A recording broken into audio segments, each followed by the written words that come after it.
আয়োজিত বিক্ষোভ মিছিল শেষে সমাবেশের সভাপতি আশুগঞ্জ বিক্ষোভ সমাবেশ সমাপ্তি ঘোষণা করলাম। বাংলাদেশ জিন্দাবাদ।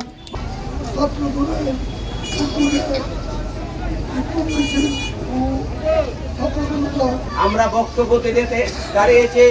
আজকে সেই বক্তব্য দেওয়ার মতো মানসিক অবস্থায় বাংলার কারণেই বাংলাদেশ জাতীয়তাবাদী ছাত্র দলের উদ্যোগে আয়োজিত খুনি হাসিনার ফাঁসির দাবিতে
আপনারা ভারতীয় এজেন্ডা বাস্তবায়ন করার জন্য ভারতীয় দালালদের কথায় প্রভাবিত হয়ে দয়া করে এই মুহূর্তে এই সরকারকে বিব্রত করবেন না, দেশকে স্থিতিশীল করবেন না। এই গত নির্বাচনেও ৬২টি রাজনৈতিক দল নির্বাচন প্রত্যাখ্যান করেছে। আওয়ামী লীগের সাজানো পাঠানো নির্বাচনে যায় নাই, শুধুমাত্র আওয়ামী লীগের দোসররাই এই নির্বাচনে গিয়েছে। আমাদের নেতৃবৃন্দ পরিষ্কার ভাবেই বলেছে, জাতীয় পার্টির মতো সুবিধাবাদী দালাল বরগাছা বাংলাদেশের জন্য ভাইরাস, এই ভাইরাসকে রাজনৈতিক ভাবে নিষিদ্ধ করতে হবে। আমাদের নেতৃবৃন্দ বঙ্গভবনের প্রেসিডেন্টকে বলেছিল, ফ্যাসিস্ট হাসিনার দোসর জাতীয় পার্টি কিভাবে বঙ্গভবনে আসে। আমরা পরিষ্কার ভাবে বলতে চাই, কোন ধরনের আলাপ আলোচনায় জাতীয় পার্টির মতো একটা বরগাছা, জাতীয় পার্টির মতো একটা বাঁচাটা মেরুদণ্ডহীন দালালকে কোনো জায়গা দেওয়া হবে না। সন্ত্রাসীরা হুঁশিয়ার সাবধান, হুঁশিয়ার সাবধান। শিক্ষিত ছাত্র যুবক তরুণ বন্ধুরা বক্তব্য দিচ্ছেন, রক্ষ করছেন, অনেক কথা বলছেন। কিছু কথা আপনাদেরকে একটু ওই কথার গ্রাউন্ড বুঝতে হবে এবং সেই অনুযায়ী কথা বলতে হবে। এই সরকারকে কেউ বলছেন বিপ্লবী সরকার, কেউ বলছেন অভ্যুত্থানের সরকার, কেউ বলছেন অন্তর্বর্তীকালীন সরকার। প্রকৃত হচ্ছে রাষ্ট্রপতি চুপ্পু সাহেবের কাছে শপথ নিয়ে তারা আইনগতভাবে কিংবা নৈতিকভাবে আইনগতভাবে তারা একটা অন্তর্বর্তীকালীন সরকার হয়েছে। এটা বিপ্লবী সরকার নয়, তাহলে প্রেসিডেন্টের কাছে শপথ নিত না। দ্বিতীয়ত, এটাকে আমরা বলতে পারি প্রকৃত অর্থে ছাত্র নাগরিক কিংবা জনতার গণ অভ্যুত্থানের পরে ছাত্র জনতার সরকার, একটা জাতীয় সরকার। সেটাকে এখনো আরো কিছু সংযোজন বিয়োজন করে এটাকে জাতীয় সরকার কিংবা ছাত্র জনতার অভ্যুত্থানকারী সরকার হিসেবে ইস্টাবলিশ করতে হবে। সাংবিধানিক কিংবা অন্যান্য আইনগত যদি দুর্বলতা থাকে সেই বৈধতা নিশ্চিত করতে হবে। কিন্তু এই চুপ্পু সাহেবকে রেখে সেটি সম্ভব হবে না। ঝুঁকি আছে, ভারত খেলছে, বাংলাদেশকে স্থিতিশীল করার চেষ্টা করছে, ভারত তার দোসরদেরকে নামিয়ে দিয়েছে। আমি বিশেষ করে হিন্দু সম্প্রদায়ের ভাই বোনদেরকে বলতে চাই, দেশের সকল নাগরিকদেরকে বলতে চাই, বাংলাদেশের মতো কমিউনাল হারমোনি বা সাম্প্রদায়িক সম্প্রীতি, এই রকমের সাম্প্রদায়িক সম্প্রীতি সবাই মিলেমিশে মহব্বতের সাথে ভালোবাসার সাথে বাস করে পৃথিবীর কোন দেশে আছে দেখান। ভারতে যে বাবরি মসজিদ থেকে শুরু করে গরুর গোশত বহন করার কারণে আগুন দেওয়া হয়, পিটিয়ে মারা হয়, এই যে ছাত্র জনতার অভ্যুত্থানের পরেও শাহবাগে বিভিন্ন সংখ্যালঘু সম্প্রদায়ের মানুষ আন্দোলন করছে, প্রতিবাদ করছে, রাষ্ট্রীয় ভবন প্রধান উপদেষ্টার যমুনার সামনে যাচ্ছে, কেউ তাদেরকে বাধা দিচ্ছে? সুতরাং এইখানে সবার স্বাধীনতা আছে, এইখানে সবাই কথা বলতে পারে, এইখানে সবাই অধিকারের জন্য আন্দোলন করতে পারে, এইখানে সবাই নিরাপদ। কাজেই আপনারা ভারতীয় এজেন্ডা বাস্তবায়ন করার জন্য ভারতীয় দালালদের কথায় প্রভাবিত হয়ে দয়া করে এই মুহূর্তে এই সরকারকে বিব্রত করবেন না, দেশকে স্থিতিশীল করবেন না।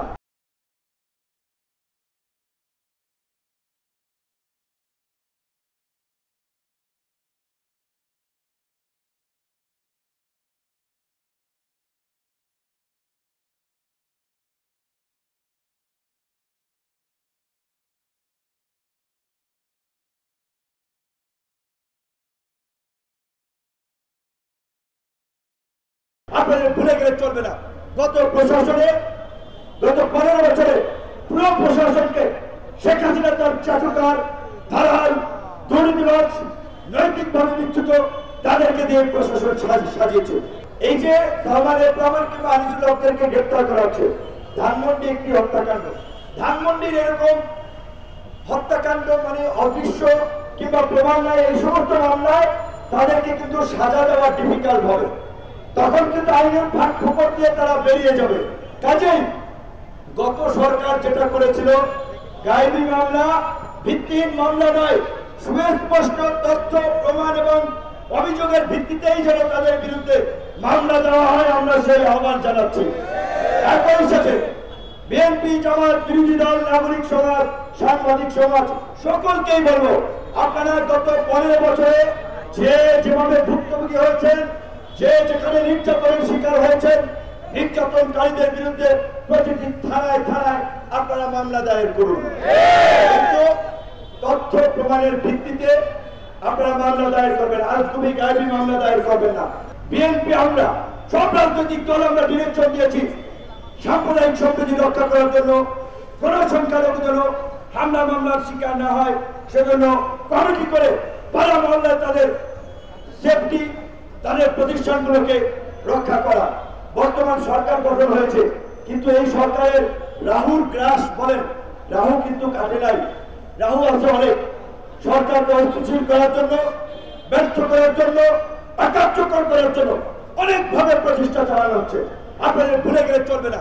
গত প্রশাসনে গত 15 বছরে পুরো প্রশাসনকে শেখ হাসিনা তার চাটুকার ধারাল দুর্নীতিবাজ নৈতিকভাবে বিচ্যুত তাদেরকে দিয়ে প্রশাসন সাজিয়েছে।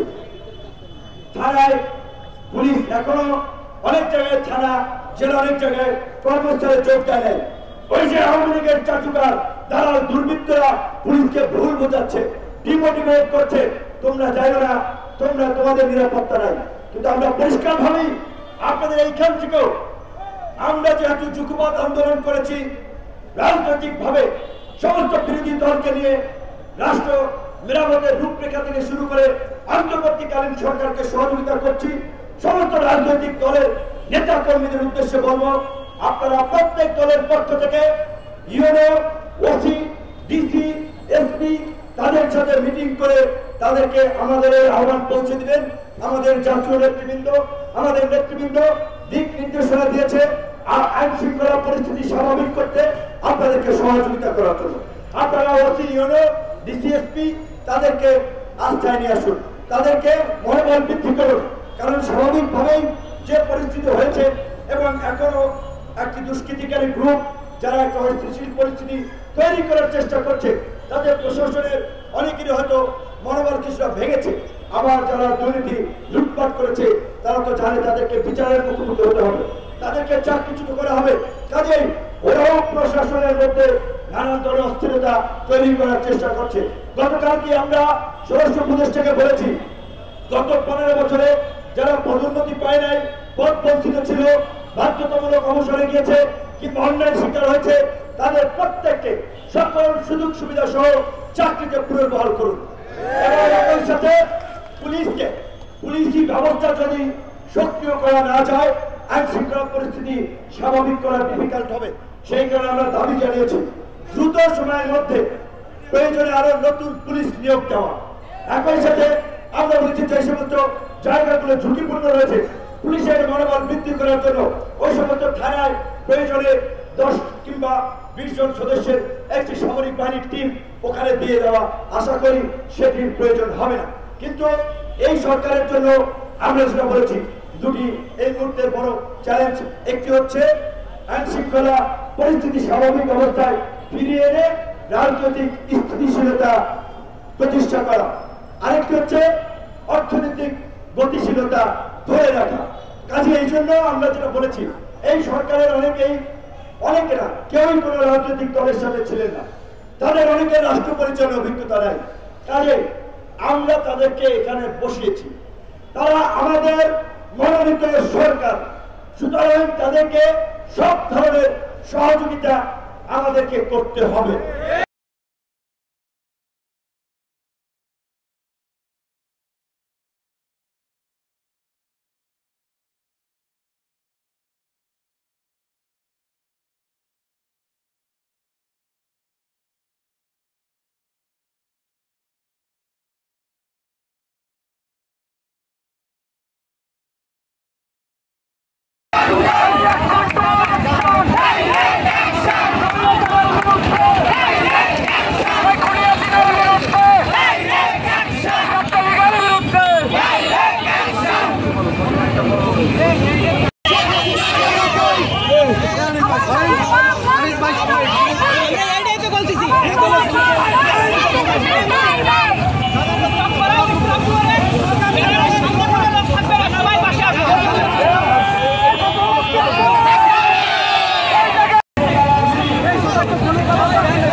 বৈষম্যবিরোধী ছাত্র আন্দোলন এর সমন্বয় কমিটি রেজিস্ট্যান্স উইক কর্মসূচি ঘোষণা অনুযায়ী আজকের সমাবেশে উপস্থিত লড়াই জেলার সকল সমন্বয়ক এবং সহ সমন্বয়কগণ, উপস্থিত অত্র এলাকার মাদ্রাসা, স্কুল, কলেজ এবং ভার্সিটির সকল ছাত্রছাত্রী ভাই বোনেরা, সকলকে আমাদের বৈষম্যবিরোধী ছাত্র আন্দোলন কালিয়া শাখার পক্ষ থেকে আন্তরিক শুভেচ্ছা এবং অভিনন্দন।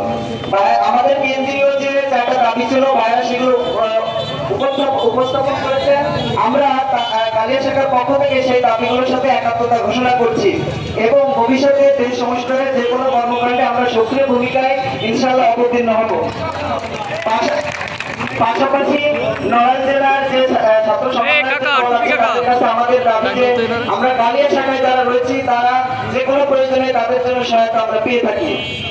পাশাপাশি আমরা নড়াইল জেলার যে বৈষম্যবিরোধী ছাত্র আন্দোলনের সমন্বয়ক এবং সহ সমন্বয়কগণ রয়েছে তাদের দৃষ্টি আকর্ষণে করে আমি কয়েকটা কথা বলতে চাই। 1 নম্বর কথা হচ্ছে নড়াইলের প্রতিটি এলাকায় যে সমন্বয়ক বা সহ সমন্বয়কগুলো রয়েছে বা দলগুলো রয়েছে তাদের সবার সাথে অন্তত সম্পর্ক যেন ভালো থাকে এটা দাবি জানাচ্ছি। বিভিন্ন এলাকায় সমন্বয়কের নাম করে যে সমস্ত বা সমন্বয়কের নাম ভেঙে যে অন্যায় অত্যাচার করা হচ্ছে বা এগুলো আমরা দাবি